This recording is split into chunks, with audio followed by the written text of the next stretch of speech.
के मेरे कुछ दोस्त हैं, कहते देखो अमेरिका कितना अच्छा है। तो मैंने कहा क्या है? कि देखो सड़क के ऊपर सड़क। हाँ, यही बहुत बड़ी भारी बात। एक सड़क, उसके ऊपर सड़क, फिर उसके ऊपर सड़क, तो 3-3 सड़क, तो 4-4 सड़क। देखो कितनी चौड़ी चौड़ी सड़क, कितनी लंबी लंबी सड़क, कहीं गड्ढा नहीं है, कहीं कुछ नहीं है, कहीं कुछ नहीं है। देखो कितनी अच्छी सड़क, 150 किलोमीटर की स्पीड से ले जाओ, 200 किलोमीटर की स्पीड से ले जाओ, 300 किलोमीटर की स्पीड से ले जाओ। फिर उससे ज्यादा पूछिए कि भाई जरा ये बताओ इस सड़क पे बलात्कार कितने होते हैं? तो आपकी रूह कांप जाएगी अगर आप उनके आंकड़े सुनेंगे तो।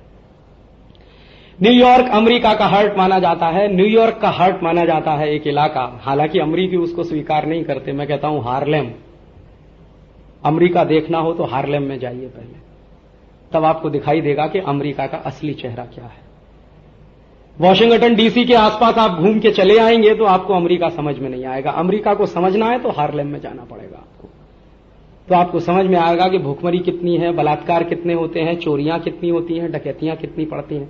अभी तो अमेरिकन सरकार के आंकड़े हैं, उनका एक कमीशन है, प्यू चैरिटेबल ट्रस्ट अमेरिका में एक बहुत बड़ा ट्रस्ट है, उन्होंने एक कमीशन बिठाया था। उस कमीशन की रिपोर्ट ये बताती है कि अमेरिका में 1 मिनट में सबसे ज्यादा बलात्कार होते हैं पूरी दुनिया में। अमेरिका में 1 मिनट में सबसे ज्यादा मोलेस्टेशन के केसेस होते हैं। अमेरिका में 1 मिनट में सबसे ज्यादा छेड़खानी की ऐसी घटनाएं होती हैं जिनमें कई बार मृत्यु तक हो जाती है। अमेरिका में सेक्स और सेक्स से संबंधित बीमारियों से मरने वाले लोगों की संख्या दुनिया में सबसे ज्यादा। और ऐसी ऐसी बातें आप सुनते चले जाइए तो आपका दिल कांप जाएगा।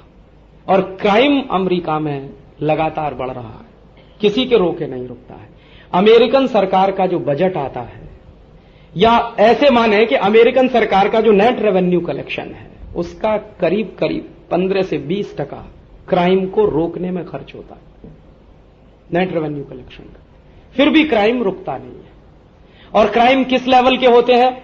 11 साल का बच्चा बंदूक निकाल के 5 बच्चों को मार देता है अपने स्कूल में। वॉशिंगटन में अभी हुआ, वॉशिंगटन डीसी।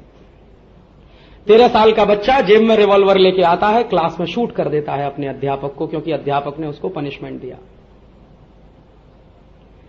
12-15 साल के 10-12 बच्चे खुली जीप में बैठते हैं और दनादन गोलियां चलाते हुए निकलते हैं। बाद में पुलिस उनको अरेस्ट करती है, पूछती है कि तुमने ये क्यों किया? For the sake of the fun. Thrill है इसमें, रोमांच है ये करने में। वो अमेरिका है। क्लास में कोई टीचर पढ़ाए और बिना बेइज्जत होके निकल आए तो ये आश्चर्य की बात मानी जाती है वहां। कोई भी क्लासरूम में टीचर घुसे और वो टीचर बिना बेइज्जत होके उस दिन बाहर निकले तो मान लीजिए आपने बहुत बड़ा किला फतेह कर लिया। बच्चे जिस तरह की बेइज्जती करते हैं अपने अध्यापकों की, आप उसकी कल्पना नहीं कर सकते। और किससे तो यहां तक है कि बच्चों के अपने अध्यापकों के साथ किस तरह के रिश्ते होते हैं, आप उसकी कल्पना नहीं कर सकते। अमेरिका वो देश है जहां होमोसेक्सुअलिटी सबसे ज्यादा है। बिल क्लिंटन ने राष्ट्रपति बनने के बाद जो सबसे पहला कानून बनाया अपने देश में, होमोसेक्सुअल लोगों को शादी करने की छूट दी। पुरुष पुरुष से शादी करे, महिला महिलाओं से शादी करे।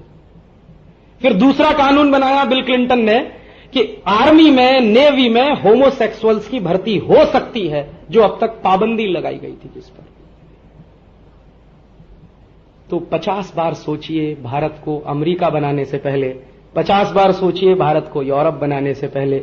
मेरा अपना मानना यह है कि हिंदुस्तान को आप हिंदुस्तान ही रहने दीजिए, इसको अमेरिका बनाने की कोशिश मत करिए, यूरोप बनाने की कोशिश मत करिए, इसको भारत ही रहने दीजिए। हां, इतना जरूर करिए कि भारत के भारतीय रहने में जो गड़बड़ियां पैदा हो गई हैं पिछले 1-1.5 हजार साल में, इनको दुरुस्त कर लीजिए तो ये समाज बहुत आगे निकल जाएगा। उन गलतियों को, उन गड़बड़ियों को जो हमारी सभ्यता में पनपी पिछले 1-1.5 हजार साल में, और आप जानते हैं लंबे समय तक अगर किसी भी सभ्यता पर बाहरी आक्रमण होते रहें तो वो समाज तो टूटना फूटना शुरू हो ही जाता है। हम तो 3rd सेंचुरी BC से अटैक झेल रहे हैं।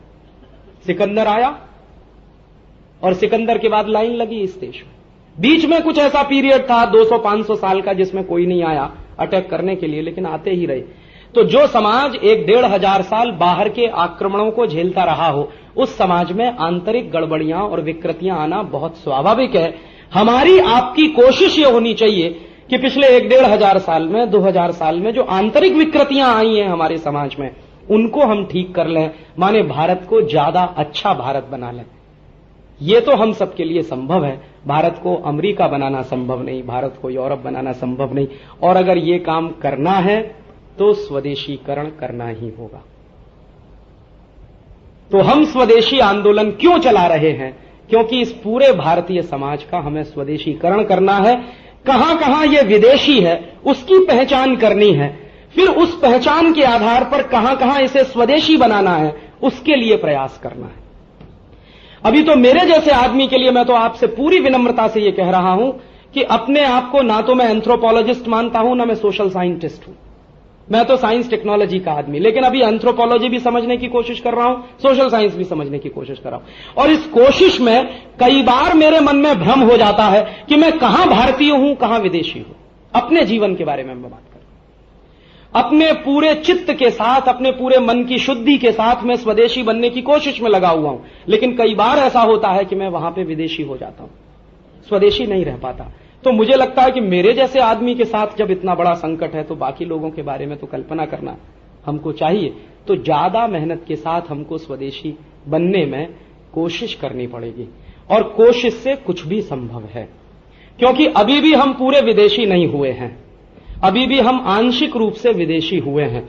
मानस में कुछ परतें विदेशीपन की घुस गई हैं, वो हटाते चले जाएंगे तो काफी स्वदेशीपन हम में आता चला जाएगा। और फिर प्रश्न ये आएगा, तो क्या हम आधुनिक रह पाएंगे कि नहीं रह पाएंगे? मैं एक बहुत गंभीर बात कहता हूं कि भारतीय सभ्यता और संस्कृति में रहते हुए भी हम आधुनिक हो सकते हैं।